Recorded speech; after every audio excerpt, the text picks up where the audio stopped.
I'm going to give you another example of practice scared. So this is this mantra that I really want you to really kind of get on board with.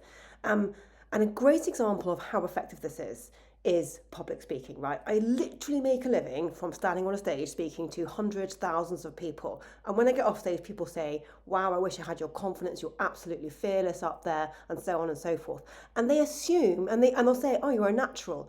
And they assume that I was born with this ability to give a speech. So not true, okay? The first time I was asked to give a speech, I thought I was going to be pretty good because I was pretty outwardly confident. But I got such bad disco leg. My whole leg was shaking, my voice was wobbling, I went bright red. It was obvious to everyone in the room that I was absolutely terrified. And for years, I used to have to stand behind a lectern, sort of gripping on for dear life, to hide my disco leg, to hide my fear.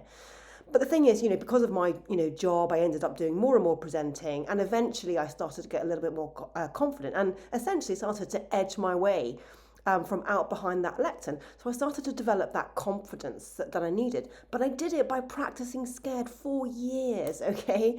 And then when I started doing actual motivational speeches, I had to learn how to do that because I was absolutely terrified.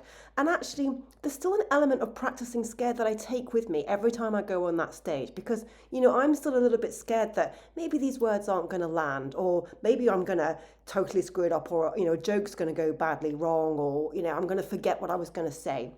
So I still practice scared. And actually, people always ask, at what point do you stop being scared? I never stop being scared. I see that as a professional courtesy to the people in the audience that I care.